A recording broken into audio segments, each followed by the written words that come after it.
history as we move on to the elections. Keep in mind that, well, leading up to the 2019 election, the talk about security was also topmost. Whether we've done good or not is something that we have to reassess and reevaluate. But again, security experts have always warned, they have spoken about the deteriorating situation in our country and how that has taken us to where we are at the moment. I'd like to also remind you that first, what Nigeria had was dealing with the insecurity in Nigeria's northeast region. Pretty much later, experts warned and they spoke about this creeping into Nigeria's northwest, and it came to pass. They also warned that Nigeria should look towards the central, and pretty much later, the entire nation is engulfed, dealing with one security problem or the other. So today, on the discuss, it is what we're looking at the moment. And of course, keep in mind, you can also be a part of this by letting us in on what you think by send a message on our WhatsApp line 0909-217-2973. I'm excited having a security expert joining us who is a military veteran. And of course, today we're looking at this issue. Ambassador Dr. Damien Roy Okhidievbie joins me live today on the discuss. Good to see you, and Eid Mubarak. Thank you very much. Don't go. Don't. Let me report myself. I will report myself. Allow you to say when he said he was going to come live, I said, number one, I'm happy we're not doing this virtual. He's coming live, and he said, bring my ram. You know the story about ram meat and all that, and I know Lawrence. No, we have seen the rams on the roof. On the roof. Oh, you saw that viral video. I don't know how the ram got to that rooftop. But again, I'm happy having you. Thank you very much. And again, you know, this is something that should also worry you, because I also recall we've had this conversation on across different platforms, and we've also seen you talk on the security situation in Nigeria.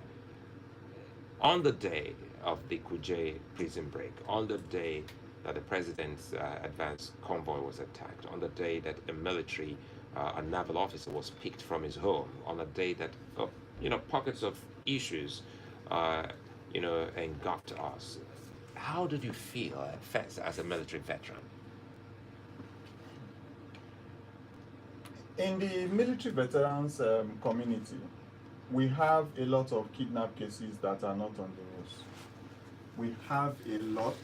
I'm a member of the Paratroopers Association of Nigeria because I was a paratrooper in the Nigerian Army. And just last week, they announced that a senior officer was kidnapped. And we were all saying, okay, let us as an association write a letter to the DSS, copying the military intelligence, so that they take it as a priority. And by the grace of God, about 2 days ago or thereabouts, we heard that he has been released. Now, you can imagine what veterans face when you are in active service. They know, everybody knows you are patriotic, die hard for the nation. All of a sudden, you are retired from the military. You are not given accommodation. You are forced to look for house anywhere you can. It still happened? Yeah. Because I recall you've been speaking on this. Yeah. It's still happening? Yeah. And there's a post-army housing scheme. And if you go into that scheme, go into the estates, go and take stock of the people living there. How many are veterans? Call for veterans community to send you addresses of where veterans live. You can see that veterans are picked up from their houses every day. Now, if we want to look at how veterans live and how they transmute in the face of insecurity, would you not say that it is a key indicator in the motivation of fighting troops? Because most fighting troops are either barrack boys, their dad or their mom were in the army, military, then also their community, they know one retired general, one this that will say, okay, recommend them to go in. And they see that same person living amongst criminals, traversing all the insecurity situations around, and everybody knows that you're a military person, retired. So having said that, let's progress. Let's now look at the attacks. For like 30 years back, so many security practitioners have been coming out to speak. Even before I left the military, some of them were models I saw to say, oh, there's private security practitioner. If you go to the government desk, you will see a lot of proposals tabled with enabling solutions, practical, achievable, timeline committed solutions. And you will be surprised why these solutions are not being implemented or experimented. Then, if you look at the Nigerian prisons, if you look at the convoy of the number one citizen, if you look at our rail system, which invariably interprets our transportation system, you will be surprised that so many Nigerians retired from British police, US military, have relocated back to Nigeria, are processing solutions to the government and meeting dead ends. And nobody is culpable, no consequences. So when you called me to come here, I wouldn't wanted to come. I've turned down some invitations. I'm just waiting for 2023 to see what God will do to Nigeria. And let me shock you. Sorry to cut you there. Yeah. You're not the only one we've tried to reach. And it's amazing that a lot of security experts, I'm saying this and I'm hoping the government and those in power are listening. We've reached out to quite a number of experts who ordinarily have volunteered their time. It's amazing that they're now turning down, saying that, look, they've been speaking, and it's heartbreaking to see that the government isn't listening. Just recently, you wouldn't believe it, so that you can key in on this. I spoke with Dennis Amakri. Who doesn't know Dennis Amakri, a former DSS director We call and security him the Oracle. Guess what he said on live television? He said to me, Suleiman, the DSS warned about the Kuje outbreak. Yeah. The DSS warned about the train attack, just the same way you're saying. And if all of these, when they say to be forewarned is to be forearmed, what's the government doing when these warnings are issued out? So I quite understand your pain and, worry when you keep talking and it looks like no one is listening. But now let's drive it home. These experts or these people who have sworn to protect us, a day will come, they'll be like you, a military veteran. What do you think is really wrong? That, some intelligence has been passed to those that such intelligence should be passed on to, and nothing is done. Well, let's look at a retired military officer that was going to his farm, that was also penciled for some fraudulent activities when in service. Now, the same officer was attacked on his way to his farm, either to or fro, and he was killed. Now, if after all the assumed looting, you could not understand that running a farm in a remote place is a risk to your life, traversing that road on a hillocks, which identifies possibly that this is an armed convoy, or these persons might be armed, or this is a security connotation, and you didn't see it as anything, you are driving to that farm and coming back with your orderly driver, whatever. This shows that at a level of our governance, people lost touch with reasoning.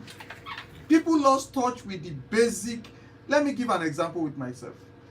My staff was telling me yesterday I wanted to buy fuel, so because I needed to drive here. And they were telling me I don't want drivers to come and all that. So he said, sir, fuel at some stations that sell is 180. I now said, what is the price before? Because the truth is, sometimes the driver just goes there, buys fuel, they give him 10,000 naira, brings a receipt to the admin, and some of us lost touch of basics. But I mean, when you are in governance, you should be married to the diatribe of intelligence, especially in the armed forces, whether police, navy, air force, so look at that aspect and now look at the number of prison breaks that we have had. Now look at a simple solution. Prison break. A prison is supposed to be categorized, and in the categorization it's supposed to have high profile criminals, hardened criminals, financial crime criminals, then terrorism criminals. Now if you walk into a bank, when I left the army I worked in Oceanic Bank as a regional security head.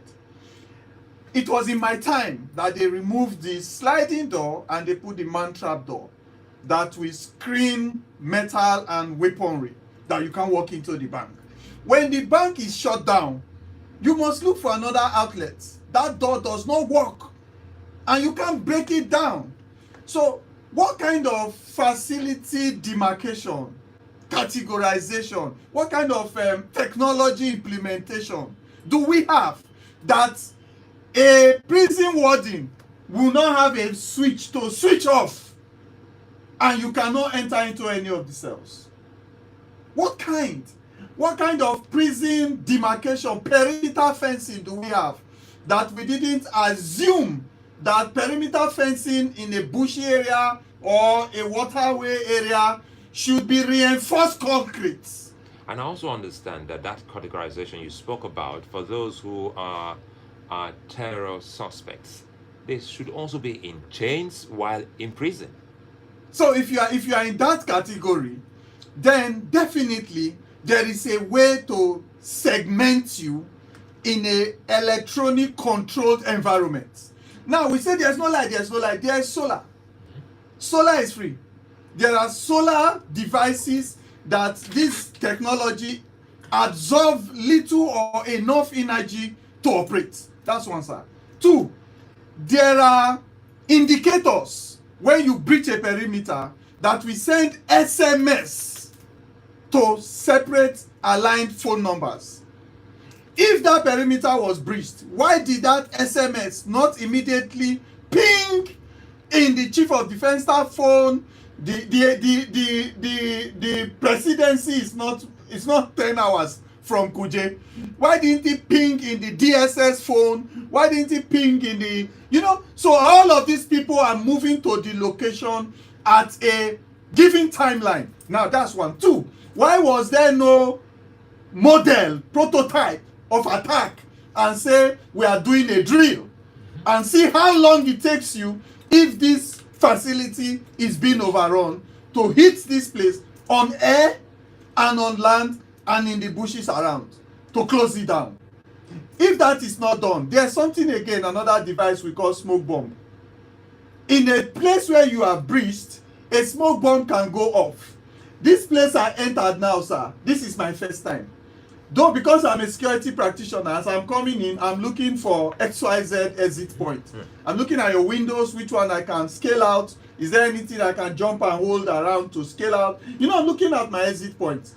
I'm looking if there's fire extinguisher. I'm looking at all the things I should look at. But then, once there's an emergency and the whole light shuts down and a smoke bomb explodes, it does not affect your nostril, but it does not make you see. So once you cannot see and there's a smoke screen, it is definitely the agencies on ground that will quickly identify who to decimate at that point. Why don't they have such breakdowns? Even the president stood there on his visit and said, I am disappointed at the technological display and the use of intelligence in this place. You are disappointed. And we have close to 6, 7, 8, 9, 10 repeated break-in, breakouts, even during the NSAS. People to the fence and leave a facility we call a prison, changed to a correctional center. What is the criminal justice system for the correction? And this guy stood there, gave a sermon for about 15 minutes or thereabout, if I'm not mistaken, before they left. Such comforts, such audacity in the face of our federal capital territory? You know, talking about the president, and that was why I had to go back, I had to go back to 2019. You were one of those Nigerians who also spoke leading up to that election, talking about the security concern.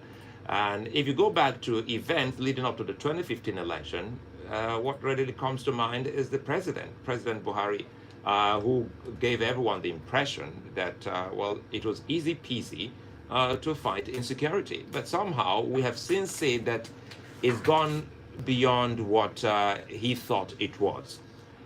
What truly, Ambassador Roy, what truly do you think is happening if an ex-military man who rose to the highest position in the land at that time is still finding it hard, who's the CNC, to put his finger on what exactly we're dealing with? What do you think the ordinary Nigerian should be worried about now that it looks like everyone seems to be on his own? Let me give you an example. When I left the military and I started to run private business, I discovered that a company policy is a joker until you have a strict implementator as the human resources department.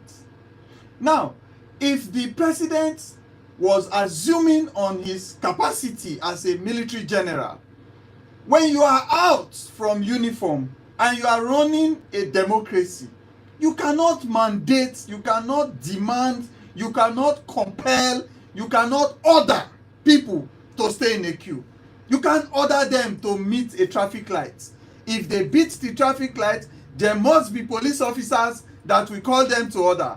If the police officers call them to order, there must be a police system to make sure the policemen that are calling the violators to order also do not violate in the terms of calling those people to order to make them answerable to consequences. So this is a cascading down. You have a lot of institutions, parastatals, organizations that must be on tow and be on board before you can say, I don't condone corruption. It can't work in my era. Then did you put the right people in place? The Attorney General that we have came after many years to say we have names of organizations and people that sponsor terrorism. Today he wants to be a governor, and we are hearing that he's getting married, and these all things are going on. The former service chiefs that stayed beyond their time decimated the motivation of troops, because senior officers were retired because they were not going, and those ones could not hold positions, and younger officers are seeing this thing and hoping that, oh, will I get there too and not be recognized because one person is not leaving service as at when due, leaving office, leaving appointments. So that also affected. Yes, it demoralized a lot of officers, because those officers that you see, sir, they have proteges, they have soldiers that are responsible and faithful to them. There are officers under. If they are going into a fire line, I will follow them. I will follow them because I believe that I can die with this officer. Then all of a sudden, you have some service chiefs that politics did not want them to go, and my own beloved officer is embarrassed and retired unceremoniously. That's one too. After they left, you made them ambassadors, meaning that nobody can ask them questions. Just recently, you are hearing that we found one house where there is money tied to this. Later, the EFCC is coming out to say it is not Buratai's house, it is this. Let me ask you a question, sir. There is something we call security debarment allowance.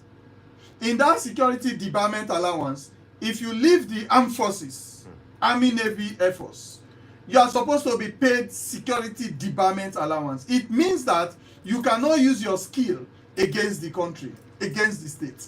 Just the way you are. Yes, it's like a freedom. If I'm found, I'm a bomb expert. I know how to create and make bombs, explosives. I was in Army Bomb School in Makurdi. Okay, if I'm now found in a dilemma to survive, with the penury of pension they are paying. They are even owing 24 months arrears of the minimum wage increase. Then, and I found myself in a place where I'm cajoled to come and teach some people about explosives. Would I not be tempted? With patriotism, we have not been doing that. You know, and if you pay me, it's added restriction on my capability to influence any negativity in the country. In fact, it will even make me more committed to standing against crime. That money has not been paid. We have all of these defense chiefs retiring. What did they do before this Burata and their set left? They now approve payments for a section of retirees that will capture their own time. Signed it and left. That has left a lot of bad blood in the military. You see millions of young soldiers retiring. Where will they go to? But really, I think there was a time, especially around the 2018-2019, we saw quite a number of young people. And we also know that some who also were hard done by felt that putting their names, talking about young people, putting their names in the list of those to be retired, you know, they also have that case in court. Just to tell you that all is not well. And when we say all is not well, and we're also talking about a country that is fighting, that is at war, because Nigeria is at war, isn't it? We're at war. You need everything you need. We need everything. And who speaks on behalf of these people? Now, we are live on you know, who speaks on behalf of these people? Because if they can't speak, and we know that they are in pain, and we know we need them to secure our country, who speaks on their behalf? Let me tell you something, my friend. Now, we have the Ministry of Justice.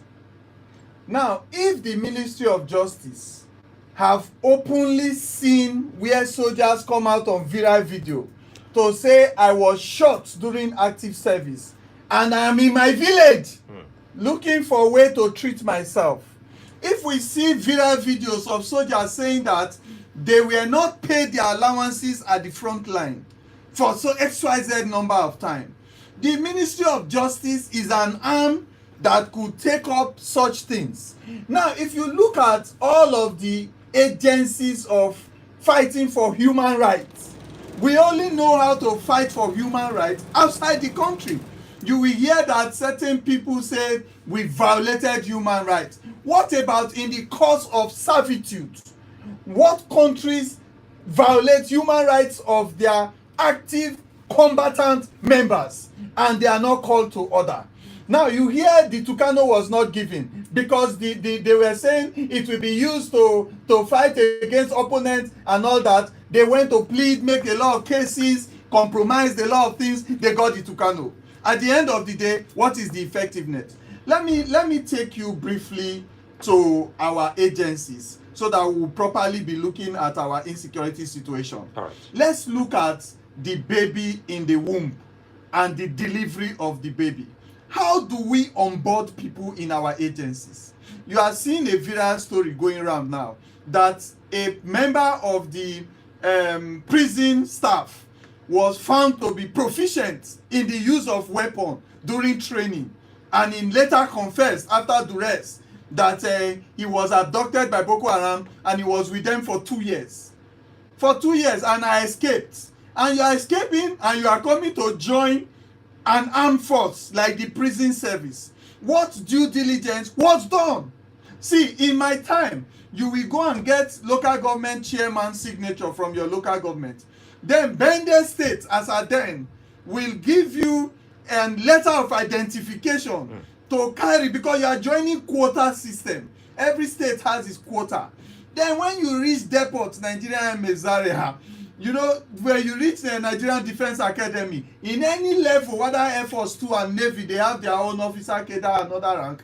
There is another screening going on, you know. So why don't we generate data and accrue accountability? So in the last police recruitment, we saw a policeman, a candidate that was not taken. He said he sold his father's land and he paid XYZ amounts of money. So they are paying monies to join the agency. So who will check What is their accountability rate?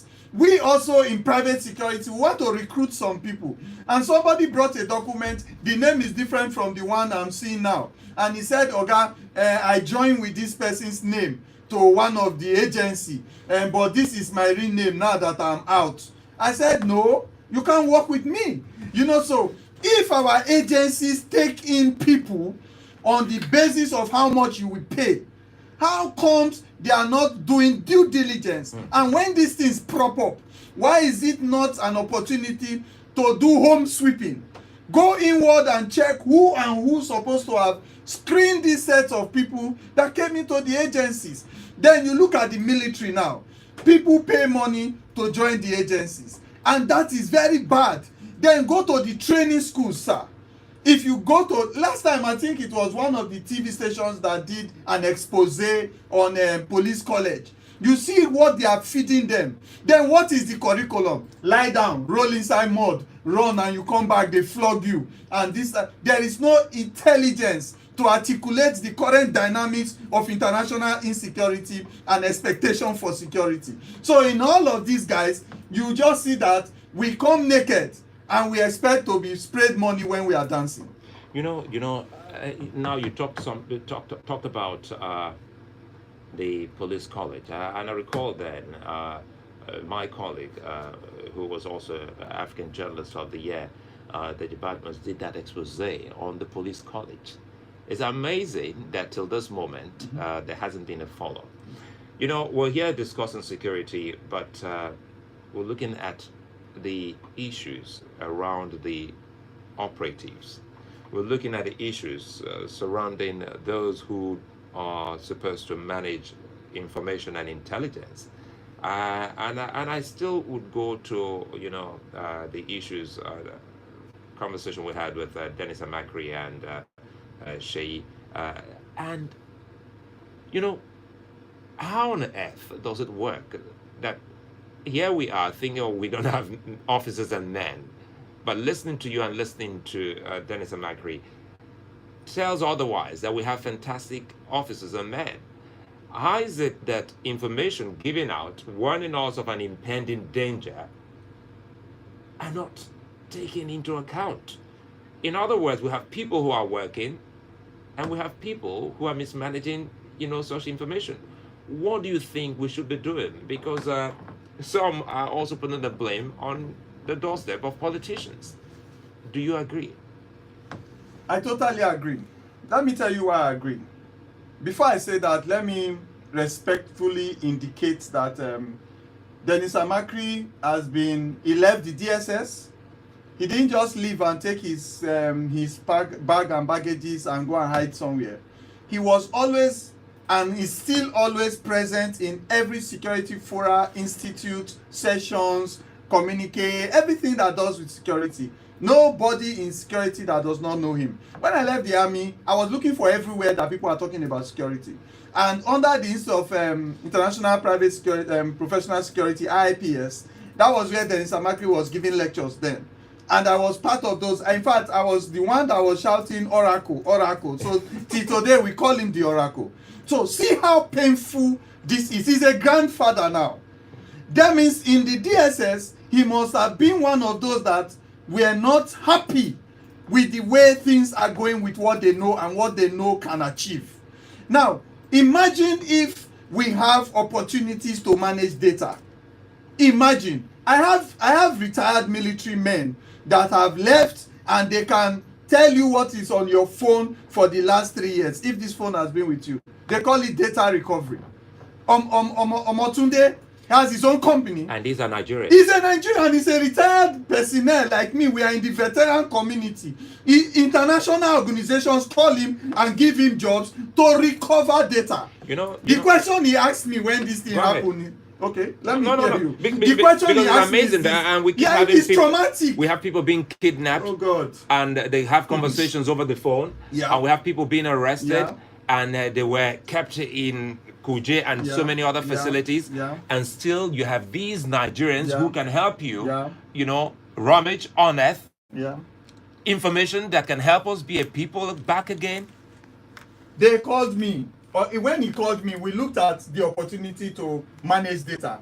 Do you know that all those prisoners, they can be put under a chip, codedly and unknowingly, and it will determine when they are going beyond their boundaries. See, let me tell you something. There is a Navy retired, it's not even a general in the Navy.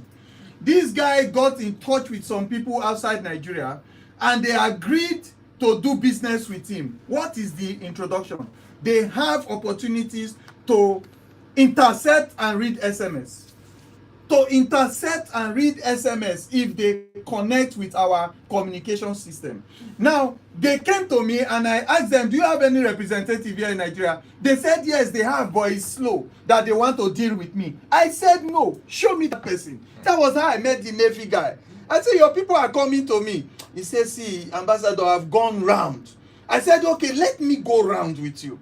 We went to agencies hierarchy to discuss this thing. That, see, all these people you are putting on hot lists, we can leave them. We can bring them into the IDP camps and all those de-radicalization camps. We can now say after some time, you're okay, you're okay. We can let you go, and we can get all the information we need to vaporize the multitude of criminals that you are connecting with. They refused. So all of these things that we are having this challenge, the question that boils my heart is this: where is the consequences of not using your office properly to achieve results? If you are an IGP, if you are a defense chief, if you are in the Air Force, if you are in the Navy, if you are in the DSS, if there are consequences, by the time the man is defending his consequences, sir, he will be able to mention who and who stopped him from doing what he's supposed to do. If you don't put them into answerable situations to say, you were once the head of EFCC, you were once the head of the defense, the NSA, you were once DSS chief, when this thing happened in your time, what did you do? A very independent committee. You know, now I'm trying to stretch this. And how risky is it now that we have terror suspects on the loose, especially to the man, to the woman, to that officer who is or who was instrumental to his arrest? The first thing that we should know is, if you look at when criminals want to get back at the government, the first people to answer for the government are the uniformed personnel. They are the uniformed personnel. They are my colleagues in service now that we answer for the government. So definitely everywhere you find armed personnel, they are already at risk. That's one. Two, the gun that you carry, the weapon that you carry, they need it. So in any way they can put you out to collect your weapon, it's possible to them, they will attempt it. The other thing that you expect is this now. A lot of communities now, there are people coming in and committing wholesome robbery. It just happened in Abuja, where they entered into an estate, a mini estate, and robbed house to house. You can see the opportunities, the audacity that these people have. Now, let me give you a shocker. Some of these people have been in detention for how long? You had the year that some of them have been in detention. So, are you telling me that they are in detention, no closure? Are you looking for evidence for all those bombers, those director of operations in Boko Haram, in ISWAP, that were released? Were you looking for evidence to sentence them? Did you hear what just happened in South Africa? Boko Haram people were sentenced to 300 and something years in prison. Those that are found to be in combat, that took life, you should go for murder. You know, everything that you were found to do at the extent of your participation, you should answer. So why were they there waiting for any opportunity to be negotiated upon? So these are the concerns that we have. You know, let me quickly take this, some few messages here. We have some on Twitter, and this one here is saying, Nigeria, my beloved country, what a rot, what a mess. Because truly it is indeed a mess. And I don't think anyone in authority should hold anyone who is really complaining and being civil on this particular matter. Now, this other one here says this issue of Nigeria's insecurity being discussed on Classic FM is just heartbreaking. I was discussing with a friend some times ago that there is no morale in the lower ranks of our army, of our military, all thanks to the brass. Imagine an army special force who trained with Navy, SBS, and lamenting to me. That's another Nigerian there. And we have this. Let me leave Twitter and come to the WhatsApp feed. WhatsApp feed. Adegbegi says, well, I'm enjoying the discourse right now. Our guest is hitting the nail on the head. I hope he will not be invited by the DSS after this interview, my dear country. Another one here says, good afternoon, and well, good day, rather. Your guest is speaking nothing but the truth. The way some senior officers were retired when it isn't their retirement date by this administration wasn't good. This government should recall those officers that were unduly retired to proffer solutions to our security challenges now moving forward. This is from Stanley, listening to us from Okota.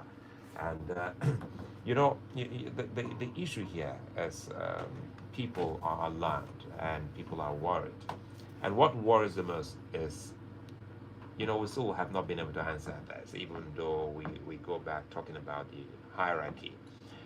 Who truly should the president be speaking to at the moment? If Minister Rauf Aregbesola is saying that he is disappointed in his men, that's on the one hand, the Minister of Interior.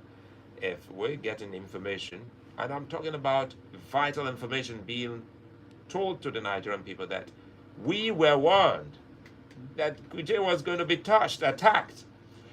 We were warned about the train attack. Until this moment, we still haven't heard anything about how that was mismanaged. Shouldn't that be the Salah in quote message of the president to those people who mismanage the information? Because it doesn't look like, how else you keep cleaning and someone keeps littering? How? There's a challenge. The Yes. president is challenged. Let me tell you why the president is challenged. Before any politician comes into power in Nigeria, he has a lot of agreements to make. A lot of agreements. He has a lot of partnership to do. He has a lot of people of concern to consider their choices of office holders. He has a lot of consent to give to some levels of people's participation in government.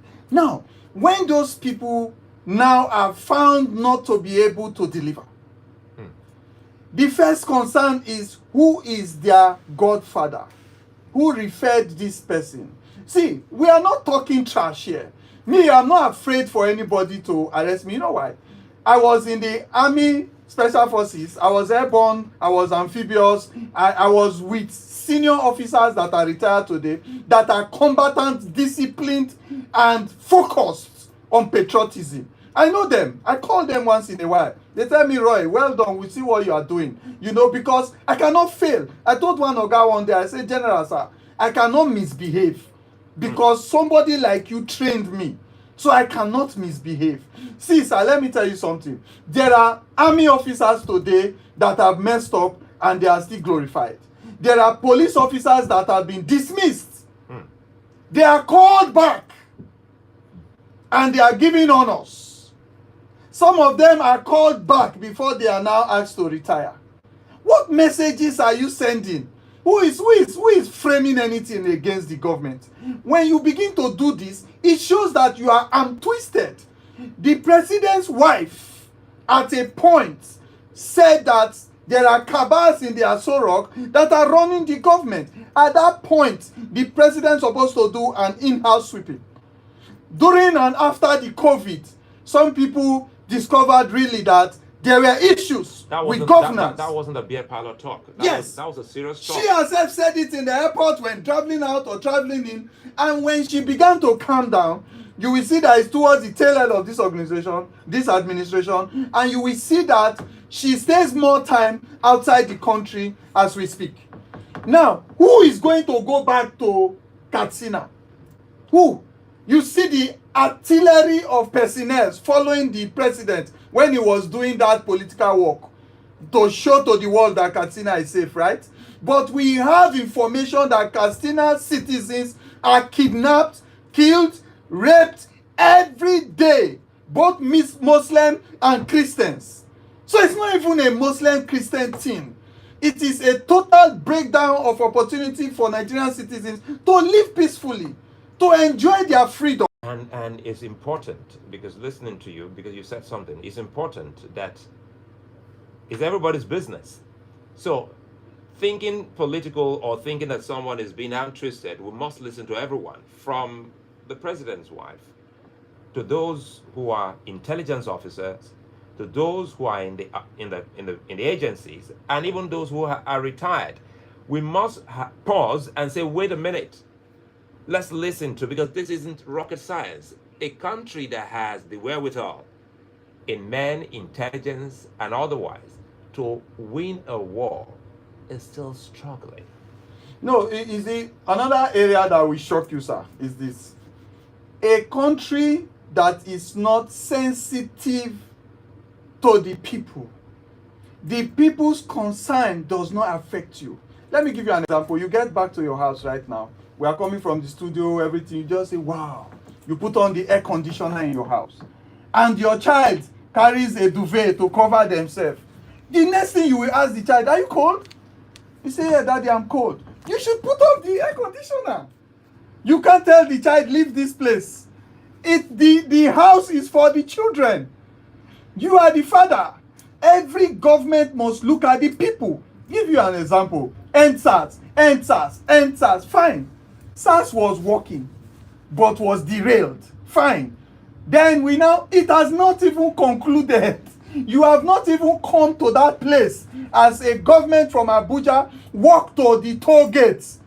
Drop your arms. Tell everybody, stand back. Either the president or the IG or anybody, drop your pistols, remove your cap, walk to the people, sit down on the floor with them and say, please, let's talk. Carry your jotter, talk to me, let me write. And see the effect of communication. Now, empathy was failing us. We threatened that we are going to start another SARS, which was, what's that funny name that it was given? That they are now training another people to replace the SARS. I looked at these people like this. I said, what kind of human being is this? You have not spoken to the people. You have not looked for the victims. You know, after the NSAS, sir, to show you also that the agency personnel are just pawns to be used by the government. If you are killed, you are killed, you are on your own. After the NSAS, all the police officers and all those people that were killed, it was still private organizations, private citizens that were now showing empathy, trying to take care of the families and all that. This government that we see, every government that does not have empathy, you will see that it does not listen to the people. It does not respond to the agitations of the people positively. And now we're talking about the people because we're close to home now. And now it's been so established that this is everybody's fight against the bad guys.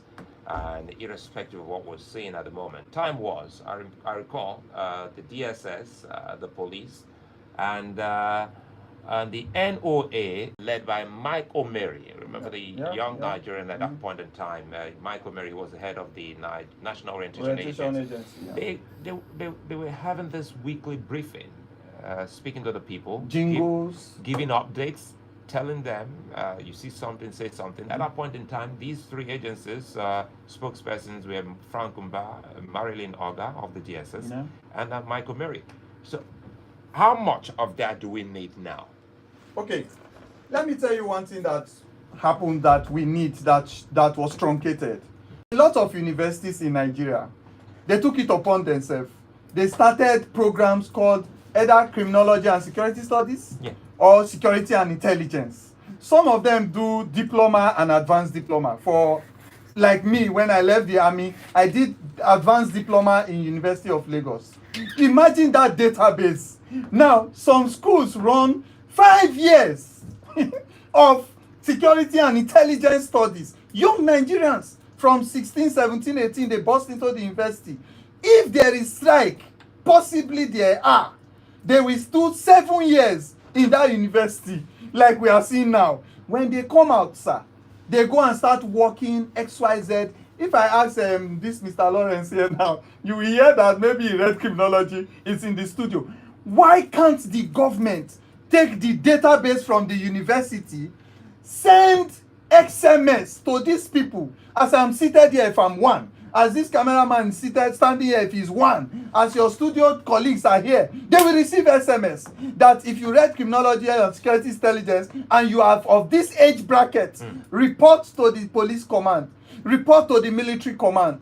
Let's begin to put round pegs in round holes. Because it's almost what is working in Ukraine. Yes, you are put along and aligned with your profession. Because by now everyone thought that the Ukrainians or Ukraine would have been run over by Russia, and the president said, "Wait a minute! I want everyone to get enlisted, whether you're retired or you're not, get enlisted." Yeah.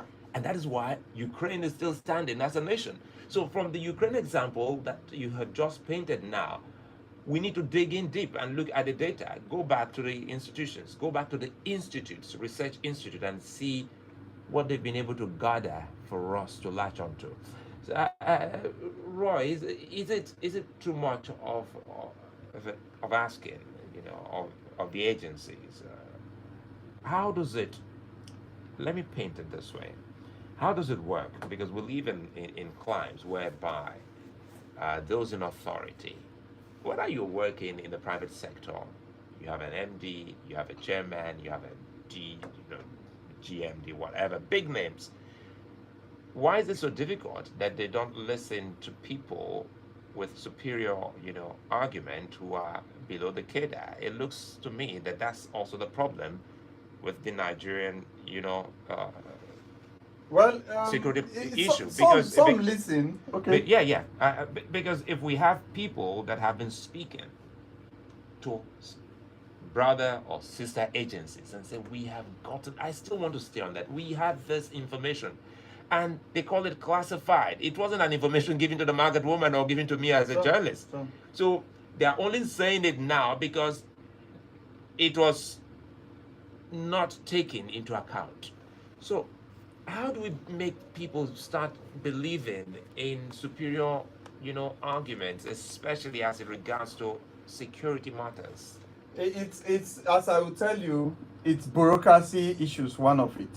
Now, how many tables do this thing need to cross before it starts to get attention? Is there a shortcut to quickly get attention on this matter? Or it must pass through this person, this person, this person, until it gets to this person, then you will hear money is voted for a committee to look at an intelligence that event is happening as the committee is being set up. Now, another thing that will pass through again is when people recommend procedures, gadgets, electronic systems, security intelligence procedures, you will see that it does not get implemented until it is now time barred. Some drones that you see today, there are technology that can decapacitate it because people have gone beyond that technology. So how come you don't implement quickly when you know that this will just save a lot of life? Look at the weaponry we buy, the time it takes to get here, and all the bureaucracy. Another thing that you see is personal interest. Some people want to be the one to recommend a solution. Some people want it that it is from me that this solution came. Then the third thing that you're going to see is the interest of the people that matter. If the solution I'm bringing, does it give attention to my concerns? If I want to look at a case as a security case and I say it is Christian against Muslim, or I say it is Jukum against Thief, I say it is Ishekiri against Urobo, or I say it is Kaduna Fulani versus Hausa, Once you begin to connote it between religion, ethnicity, guy, you are going for a long swing, because a lot of people will come in. That's why an officer will mess up, a criminal will be caught, and you'll be hearing some stupid questions like, can we negotiate? If we take this thing up with these guys, they are brothers in the bush, we scatter everywhere. You know, you start hearing some funny things about someone that was caught with weaponry and has committed murder. So these are the things that delay it. Then the audacity is growing. Then you now see the local government setting, the village heads, the obas, the emirs, and all these people that get complicit in the criminal activities in their area. Whether, you know, Plateau, they are mining precious stones and all that. So a lot of all this banditry, you see, there are vested interests. And this has compromised their patriotism. So they see their people being kidnapped, being killed. And there's nothing they can do. Why? The vested interest triangle. There are a lot of people that are bigger than them that also have control of those activities. So if Oga never talk, who be you where you go talk? So once you get information, you need to pass it to say, this guy is saying, then they will call, somebody will call. Please, who is the person that we call? Oh? Everybody's afraid, because once you step on a toe, whether you are in DSS, you are in military or whatever, you will regret it for life. There are senior officers that are crying today that I know that were disciplined and they were patriotic. They were messed up and thrown out of service. Why? Everybody has now been careful. People are afraid. I really hate to start on this. I really hate to start on this, which I hardly do. But again, it's something that concerns everyone. And I'm hoping that those listening, those who would internalize this, Roy, and see beyond what we're analyzing, see beyond what we're saying, and say, wait a minute, we need to have a country, and we need to have our country back. And I still will go back to that very fantastic conversation I had with the oracle, as you would call him, Dennis Amagwe. And they said, we need to go back and start looking into our prison. And he asked the big question, do you know that people keep phones in prisons? Yeah. So if you allow a criminal to keep his phone with him, how do you think he would not be able to communicate with his men and tell them on movements and pass on information? Yeah. So the Kuje issue is an issue that Nigeria must not paper over, and they must listen to experts like yourself. And as I did say, for those who missed out when we started the show, you can catch up later on our YouTube channel. And of course, we have two YouTube channels on this one, the Political Stew YouTube channel and the Classic FM YouTube channel. But listen, this is it. If we have an issue as to a big concern as what we already have at the moment, letting these daredevil criminals out without any form of resistance. Quickly here, help us how we can help the wardens or the guards, they should call them. We must have prison guards. What do you think we can do to avert a repeat of what we saw in Kuje? Okay, well, we have been talking, and because it's our country, we are not interested in doing things and say we are putting an invoice or something. We have been talking for years, both of us. I know. You know, now if you look at the facility, let me tell you what I did when I started private security. I heard about, I met someone where I was bidding for a contract, and he was asking me some questions that did not really tally with security. Then I asked him, are you the chief security officer? He said, no, he's the facility manager. Then I now realized that there was an association for facility management. I went there and I'm a member of IFMA, International Facility Management Association. Sir, every facility that we talk about, it has the structural concerns and it has security concerns. So if a facility is meant to house criminals, definitely access control is a major prerogative. Then when you talk about categorization, so I can get into a floor and that floor becomes immediately high profile floor. In the oil and gas, There are places you get to in the facility, you can't use your call. You can't make a phone call. Why? Because the facility there, the safety concerns will restrict you. So definitely, if we want to look at our prisons, we have not even started to touch it. Then if you look at the data control of the persons in the prison, how many people do we bring into a prison that we immediately capture? See, okay, if somebody does not even have BVN and all that, can't you create it? Can't you create it for him with his fingerprint and make sure he's logged on to the country database immediately? Then you will tell me that, okay, this staff, he doesn't have account, we are paying to the sister account in my security company. I say, no, you sack him immediately. You sack him immediately. That's a red flag. Yes, because if you don't have an account, you are definitely an underscore. So if we want to look at our prison facilities, what about the surrounding? Let me tell you about the surrounding that we can do. Look, when I was driving to your place here, I saw some places where they are selling ice cream. I saw some places where they are selling beer like a bar. What stops the DSS, the NSA, the prisons themselves, because they have an intelligence wing? What stops them from creating one of those kind of outlets in all the vicinities around them? Why can't they impute one person to join the fishermen that is in the creek around there? Why can't they put someone to join a vulcanizer? Start a vulcanizer and is an agency personnel. Will that person not see when these people were coming? Back in the day, in the late 80s, Let them be spread about. early 90s, I thought that was what they did. You know, you get into a barber's workshop, there's a coded camera there, it's recording you and everything, and you think it's a barber's workshop, but it's close to the police command or it's close to a prison. It's an intelligence gathering point.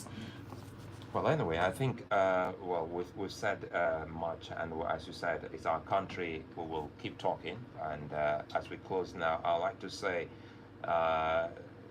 if there's anything we've taken out of this conversation, it is that this is everybody's fight. And I'm happy that irrespective of what we're dealing with at the moment, you've also chosen to be a part of it. As I said earlier on at the start of the show, it is almost impossible to have security experts to come on radio and television.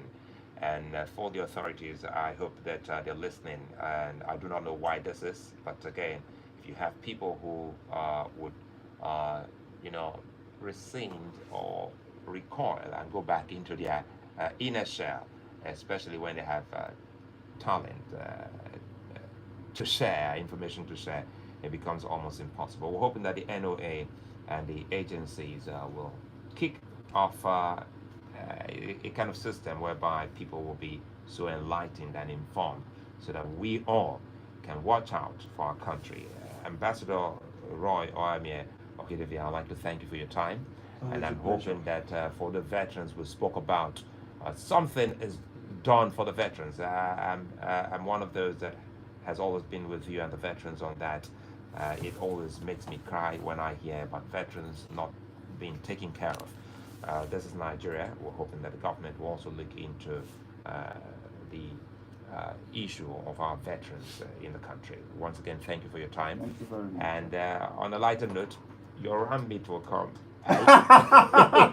No, in fact, if I don't get the ram meat, trust me, they're frying that. The ram has finally left the roof. It's down now. All right. So I'm Sulaiman. Many thanks for listening, and for those watching on YouTube, thanks for watching. Bye bye.